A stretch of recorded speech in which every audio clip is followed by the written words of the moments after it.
So already the 7th project that is going to launch in Lentor in July. Why are so many people actually still looking out at Lentor Garden Residences? Let's deep dive into what this project has to offer, and we tackle the main question: why are buyers still queuing up to buy projects in Lentor? Isn't there an oversupply, or so people thought? Let's have a look. Firstly, let's understand what Lentor actually has to offer. So right now, the main reason why a lot of agents and probably consumers are looking at Lentor Garden Residences, the very key point is that Kingsford actually managed to got the land cheap. It was actually obtained at $920 PSF PPR, and we do know that the upcoming Lentor Central GLS was actually secured around 1,200 plus PSF. So right off the bat, you do see that there's already a $300 PSF price protection, and if Kingsford doesn't price it too extravagantly, we definitely would expect Lentor Garden Residences to move very quickly, given that there's already a known price gap. And of course, later on in the video, we'll be looking at other things like what actually Lentor Garden has to offer, whether there's really an oversupply, why are people still queuing in to buy Lentor, what do we know in the Lentor area itself, and maybe at the very least, we already do know that Lentor Modern, the very first project to be launched in Lentor, has already TOP'd, and we can also have a look at the performance so far. So let's start off with understanding what Lentor Gardens has to offer. So Kingsford has already released the site plan. We do know that there will be 4 blocks, total 499 residential units along with 3 shop houses to be sold. So of course, the expected TOP is around 2030. We do know that the smallest size unit type is actually at 2 bed 2 bath, starting from 646 square feet, and the largest strata terrace 5 bedders, if you have only 3 of these, they will be at 1,496 square feet. But of course, there's also the 4 bedders that are ranging from the size between 1,184 square feet to 1,356 square feet. So it really depends on what you and your family needs, or maybe what you are trying to achieve in terms of your investment goals. So if you look closely at the floor plan, you will realize that this is actually a beautiful effect of harmonization, which I will touch on a little bit more in detail later on. You will realize that the block to block distance isn't too cramped, there's very nice landscaping, and it's a very large swimming pool, water body kind of feature in the development right smack in the center, separating the 4 blocks. So you would kind of,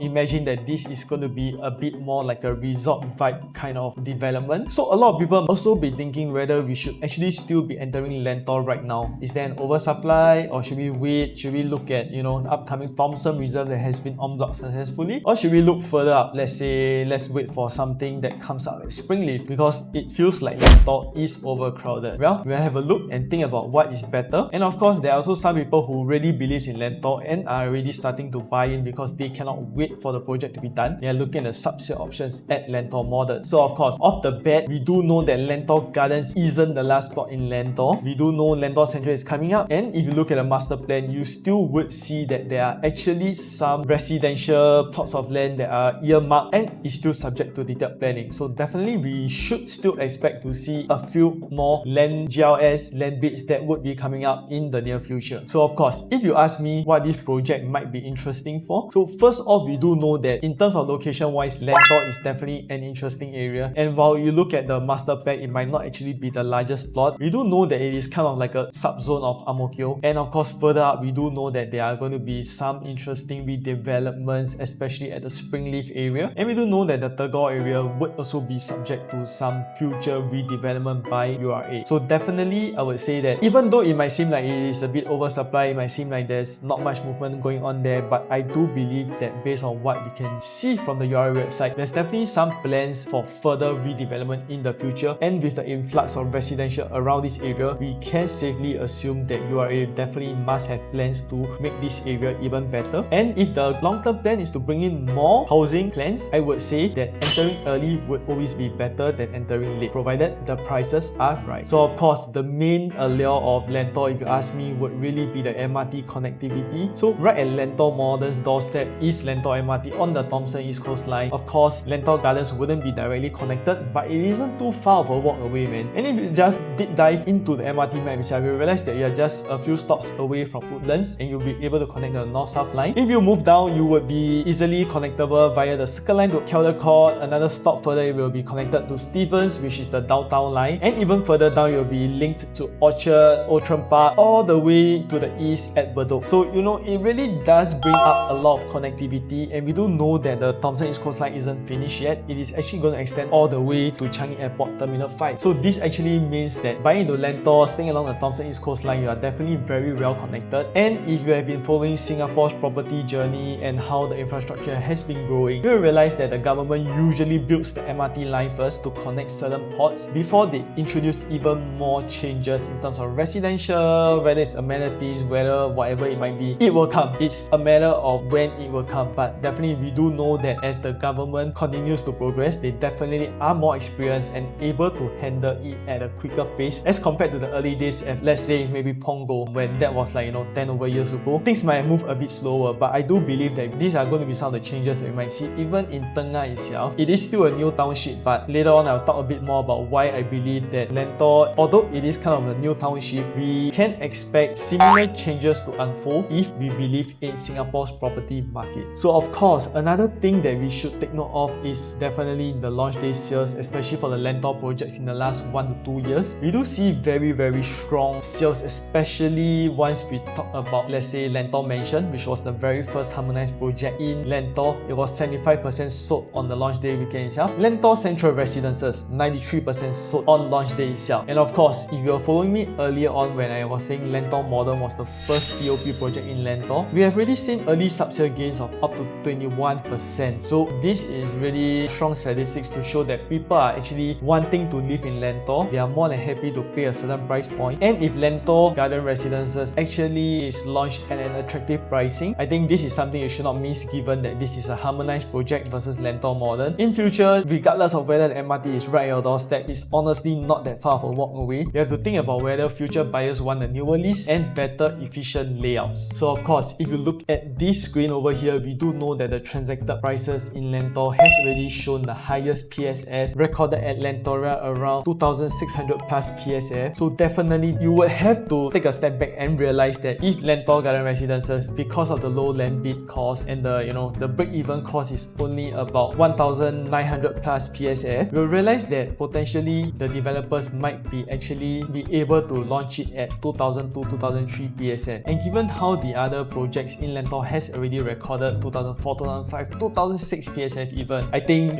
entering at 2003 PSF or even 2004 PSF, this is a really very healthy and safe price buffer, price protection that it will be very hard for you to ignore if you ask me. Alright, so when we talk about harmonization, let's look at Lentor Garden Residences. So of course we can see that this is a 3-bedroom compact, 872 square feet. When we look at Lentoria and Hillock Green on the other side, they are actually slightly bigger on paper, 915 square feet and 904 square feet. But don't forget, there's actually aircon ledge space included in these floor plans because they are non-harmonized. What's more, over here at Lentoria, you do realize that this kitchen isn't actually given to you enclosed. I mean, you could still erect another wall and make it enclosable, but it's different when it's already given to you enclosable right off the bat. Of course, at Hillock Green, it is enclosable, but you do realize it's a bit more of a squarish layout. So really, in terms of even the balcony size, you'll realize that this is slightly bigger. And based on what I've seen on the ground, most buyers do not actually really need such a big balcony, and just have to back the question, is it really efficient use of space? And of course, when we look at the performance over here, we do note that they have already hit like 2004 PSF, and even over here, there's already hitting 2003 PSF. So of course, same question, if for a better layout, newer lease, if it's going to be sold for 2002 to 2004 PSF, I do think it is a very safe entry point. Even at 2005 PSF, I would still argue that given the more efficient layout in the newer lease, it is something worth considering still. And of course, a lot of people have been talking about oversupply, and I'm going to cover this next point. Many people said back then as well that Punggol is going to be oversupplied, there's not going to be much movement, no transactions, no nothing, no profitability. But what we see on this page over here is that Punggol is actually the 5th highest transacted HDB estate in the area. And of course, this kind of HDB sellers, upgraders, what will happen next? There will definitely a good proportion of them would go towards the private market because they might be looking to elevate their assets, they might be looking for a better lifestyle. And we do see 3 projects that POP'd in somewhere about 10 years ago, 2016, 2017, thereabouts. Watertown, Park Central's River Isles. All 3 of them were one of the first few projects in Punggol, and they have actually made more than $1 million